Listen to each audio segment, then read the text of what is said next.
sonda o aspecto exterior do ser humano, ele sonda o interior do ser humano. Ele sabia que aquele homem, por mais que a origem dele, a região onde ele andava, questões que muitas vezes davam desgosto à sociedade, Jesus ainda se dizia, ainda pode dentro dele haver mudança.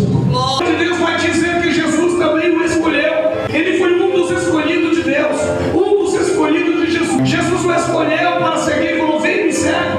E ainda Jesus deu a oportunidade para Judas Iscariotes cuidar da vida financeira de todos os apóstolos, de todos os discípulos, inclusive de Cristo. Todos os donativos, ofertas, eles davam para quem? Para Judas Iscariote cuidar, seja tanto financeiro ou alimentação. Quem era o administrador dessas coisas era nada mais, nada menos que Judas Iscariote. Judas, em todo momento, persuadia a Jesus tomar uma ação, porque Judas era Jesus. Só que Jesus, ele sabia como agir, ele não perdia o controle. Certa vez uma mulher pegou um vaso muito amplo que possuía um perfume cheirosíssimo e super caro, e quebrou e lavou os pés de Jesus com aquele momento, com aquele óleo precioso. E Judas Iscariote foi e falou, que desperdício, ele poderia muito bem pegar, vender isso e dar aos pobres, mas desperdiçou aos pés de Jesus. Judas, a verdadeira intenção dele não estava em abençoar aos pobres, a verdadeira intenção era roubar para ele o que não era dele. Ele queria pegar aquele espaço, queria pegar o dinheiro, queria pegar tudo, porque o mesmo Jesus sabia que por mais que ele cuidava da finança, ele sempre tirava um pouquinho daqui, um pouquinho dali para ele. Mas Jesus sabia de tudo isso, mas dava treva. Sabe por quê? Porque Jesus dá oportunidade para todo mundo. Jesus sempre dá oportunidade. Ele achou que era um desperdício doar o precioso, aquele óleo precioso, aquele perfume a Jesus. Mas mal ele sabia que quando nós entregamos o nosso melhor para Jesus, Jesus ele entrega o melhor dele para nós. Deus vai dizer que Judas sempre persuadia a Jesus tomar uma ação, mas Jesus nunca agia conforme Judas gostaria que Jesus agisse, porque Jesus estava conectado com o Pai, e todavia ele estava disposto a receber somente a orientação do Pai e a seguir os seus preceitos e a sua palavra. Hoje Deus vai dizer nessa mensagem onde nós lemos que certa vez tinha duas multidões, uma multidão de discípulos que estavam juntos com Jesus, mas faltava alguém no meio dos discípulos, faltava um no meio dos discípulos, faltava quem? Faltava Judas. E em que momento que Judas deixou de seguir Jesus? Em que momento Judas deixou de estar ao lado de Jesus? Judas deixou de estar ao lado de Jesus, Damiana, no momento da Santa Ceia. Judas deixou de estar ao lado de Jesus, sabe, Vitória, no momento da Santa Ceia. Pastor, que momento foi esse? Jesus pegou o pão, Jesus pegou o vinho e disse, esse pão, quem comer dele nunca mais terá fome. Esse pão vai fortalecer. E o vinho, o suco de uva, é o meu sangue, é a nova aliança. Glória a Deus! Quem beber terá vida dentro de si. Aleluia, aleluia! Porque eu darei a minha vida. Glória! Jesus pegou o pão, partiu, abençoou e entregou aos discípulos, inclusive para quê? De repente Jesus fala assim, um dos que estão aqui irá me trair. Um disser, eu não, Senhor. O outro diz, eu não. E ficaram desconfiados. Quem será que vai trair Jesus? E Jesus fala, foi aquele que colocou a mão no prato junto comigo. Entenda? Judas nem esperou Jesus entregar o pão para ele, mesmo foi no prato pegar. Jesus repartiu o pão para todo mundo, entregava para todo mundo, mas Judas quis pegar primeiro do que todos, porque ele pensava só em si e nunca pensou no próximo. Era uma pessoa que no seu interior era egocêntrico. Ele presenciou milagres de Jesus, ele presenciou Jesus curar um cego de nascença, um paralítico no tanque de Betesda que tinha 38 anos naquela situação. Ele presenciou um homem descer pelo telhado em cima de uma cama e os amigos descer aquele homem por cordas e sair pela porta da frente levantando a cama dizendo que Jesus é bom. Ele conseguiu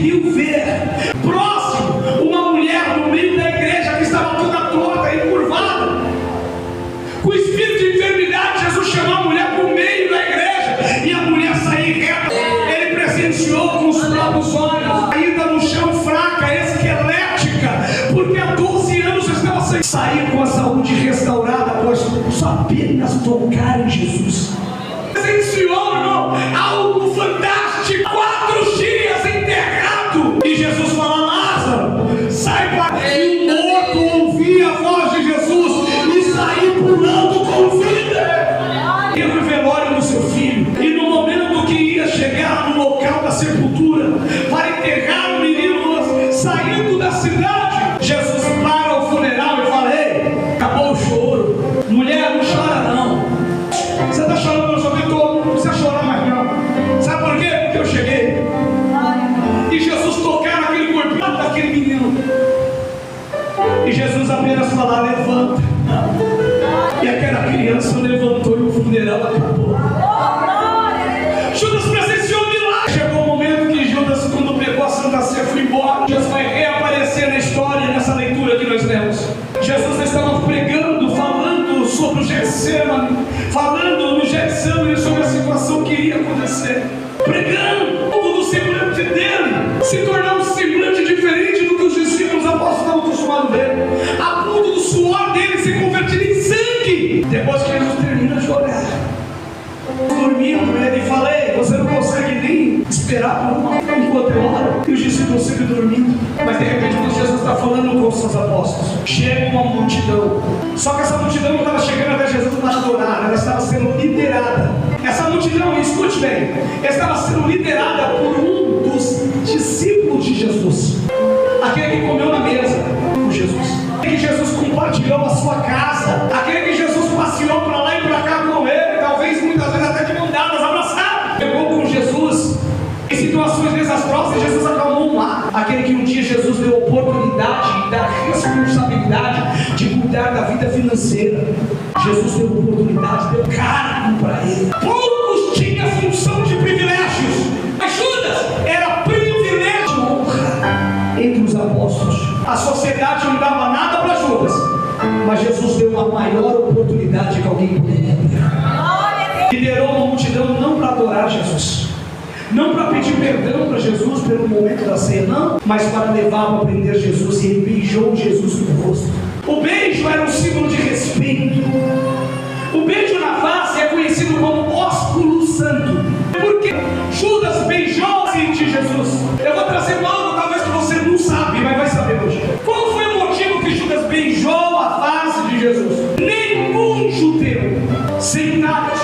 Talit é um pano, vou falar assim num jeito mais simples, eu tenho dela em casa, que os judeus eles colocavam sobre a cabeça. Vocês lembram daquele versículo bíblico no Evangelho de Mateus que diz: ai, quando você está preocupado ou qualquer coisa, ansioso e quiser falar, não fala para o povo, entra no seu quarto e fecha a porta. Já viu esse ditado? O que está falando ali não é um quarto de parede que você entra naquele quarto de parede e fecha a porta, não é sentido. Eles usavam que eles cobriam a cabeça e ali ele falava em secreto com Deus, era isso. E no momento que Jesus orava no Getsemane, Jesus estava com a cabeça coberta, consequentemente com o seu rosto também coberto. E para mostrar publicamente quem é Jesus, ele tinha que levantar o véu. E a única forma de levantar aquele talit era falar que ia dar um beijo. Jesus se descobriu para receber aquele beijo, dando a oportunidade de Judas se arrepender. Mas com aquele beijo, Judas, no momento que Judas beija o rosto de Jesus, mostra o seu rosto para todos que ali estavam, multidões de soldados, os aprendizes do sumo sacerdote, declaram a prisão de Jesus. Escute isso. No momento que declaram a prisão de Jesus, Judas fica calado, só olhando, esperando que Jesus vai reagir da forma que ele esperava. Ele fala: se Jesus curou, se Jesus salvou, se Jesus já ressuscitou até morto, e falar que se ele quiser ele pode mandar um batalhão de anjos aqui para proteger e guardar, então vai ser facinho ele acabar com esses soldados. Mas naquele momento Jesus ficou calado, e isso criou mais ira em Judas, porque Judas queria uma reação de Jesus, uma reação bruta. Mas Jesus foi calmo, ninguém prendeu Jesus, ele se entregou. E no momento que Jesus se entrega, um dos discípulos, a Bíblia vai dizer que é Pedro, pega uma espada da sua própria barriga e desembanha e pergunta para Jesus antes: mestre, eu posso ferir eles a espada? E o que Jesus responde? Se Jesus não respondeu, o que a gente tem que fazer? Se Jesus não te respondeu, você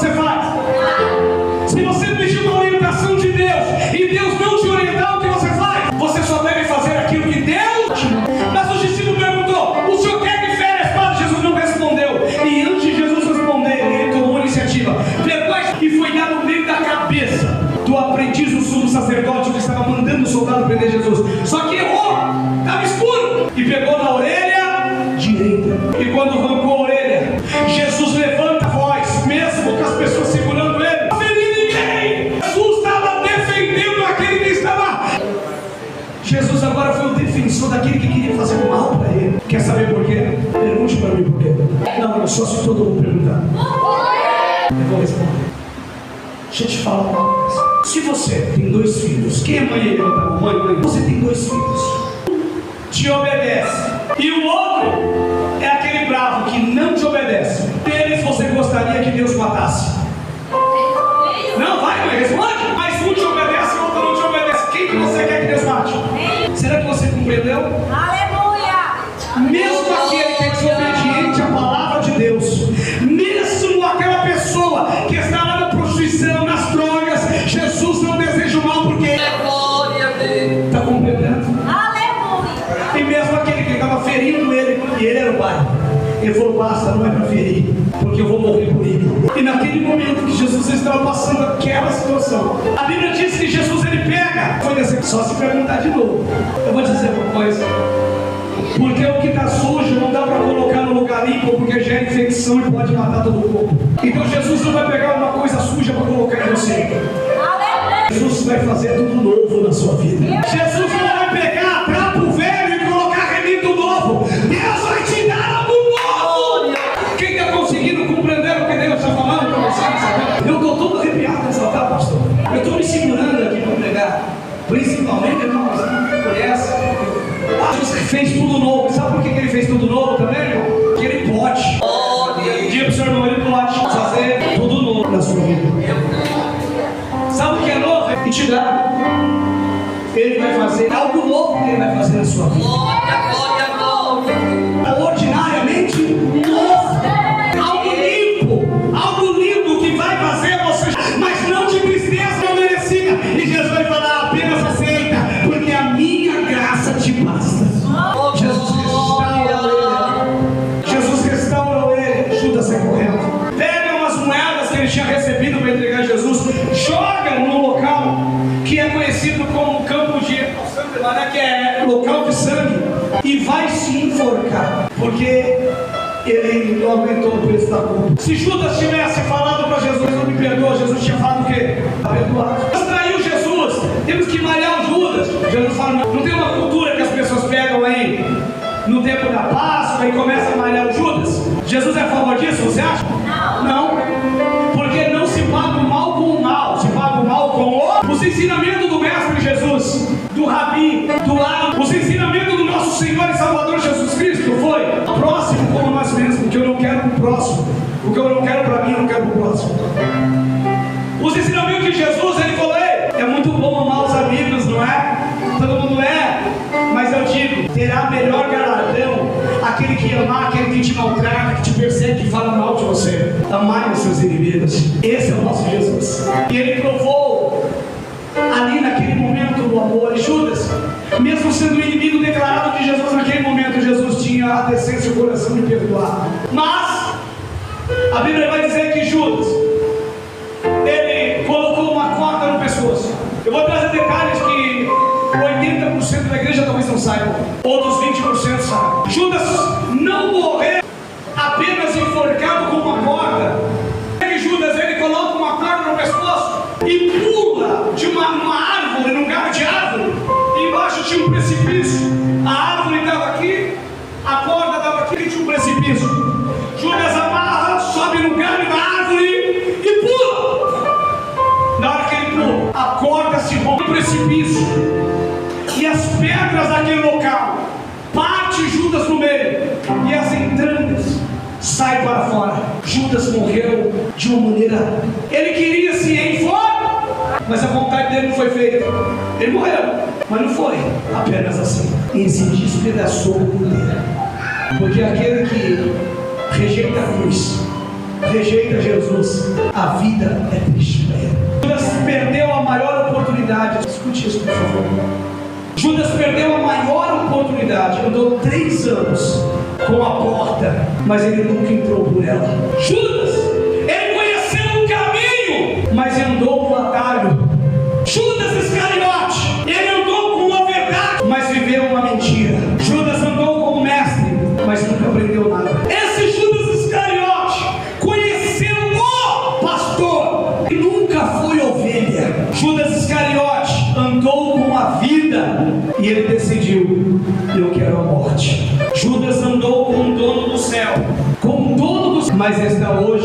no inferno. Judas era inteligente, terrenamente falando, mas não era sábio o suficiente para entender que Jesus é o caminho, que Jesus é a verdade e que Jesus é. E se queremos de fato viver, ser feliz, andar no caminho certo, ter a esperança de um futuro maravilhoso, extraordinário, só existe uma pessoa que pode fazer das suas tristezas sorrisos de alegria, que pode mudar a página da tua história e escrever uma história nova para você agora de felicidade. Só existe uma pessoa a qual você de fato deve seguir. Só existe um caminho que te leva à alegria, à felicidade, ao céu. Só existe um que pode te livrar do mal passado e te dar o presente abençoado no futuro extraordinário. Sabe quem é essa pessoa? Mas se sabe, diga o nome dele. Não, só quem acredita. Mais uma vez, somente Jesus pode de fato mudar a tua história. Queridos, vem cá, olha para mim. Você tem escolha, Judas também teve. Você está ouvindo a palavra de Jesus hoje, Judas também ouviu. Mas o que vai decidir o seu futuro é o que você vai fazer através dessa escolha que você tem. Você ouviu falar de Jesus, você sabe que Ele é o mestre, você sabe que Ele é o caminho, você sabe que Ele é a vida, você sabe que Ele é o céu, mas a escolha é sua. O que você vai preferir? Vai andar nesse caminho ou vai andar no seu caminho? Vai ouvir esta palavra ou prefere ficar com a sua razão? O que você prefere? Você quer de fato mudança de vida ou quer continuar vivendo a mesma vida de sempre? Você quer ter motivo para sorrir? Ou prefere continuar chorando? Você prefere o céu ou ainda quer escolher o caminho que te leva ao inferno? Quais são as suas escolhas? Não vai depender de outras pessoas. A sua escolha vai depender de você. A decisão não é a sua mulher que tem que decidir por você, não é os seus filhos, não é o seu marido, não é o seu colega, não é o seu amigo. É você que precisa escolher andar à beira do caminho e viver dependendo dos outros, ou andar no caminho e andar lado a lado com Jesus, com a vida de vitória. Chega de andar por um caminho desastroso, sendo que Jesus quer te levar a águas tranquilas. Chega de viver um espírito amargurado quando Jesus quer refrigerar a sua. Nessa noite eu quero perguntar aqui, nessa noite aqui para você, porque a decisão é sua, não é minha. Eu já tomei minha decisão. Você já tomou? Olha! Eu já tomei. Eu prefiro a vida em vez de a carne. Eu prefiro o caminho, eu prefiro a verdade, eu prefiro Jesus. Mas eu quero perguntar individualmente para você: é você e Deus. Se você quer voltar para o caminho, você que afastou, você que se distanciou do Evangelho, reconhece que o único caminho é a única, e você quer reconciliar com o Senhor, quer renovar as alianças, quer fazer parte dessa família que vai morar no céu. Se você quiser, levanta a sua mão no seu lugar, porque se você quer entregar a sua vida para Jesus, sei, pastor, eu ainda não aceitei Jesus como Salvador, eu ainda não tenho uma religião definida, mas hoje eu entendo que eu preciso ter Jesus na minha vida, para a minha vida ter sentido. Se você quer aceitar Jesus como Salvador da sua vida, é você. Levanta a sua mão para o céu e diga: eu quero esse Jesus para mim.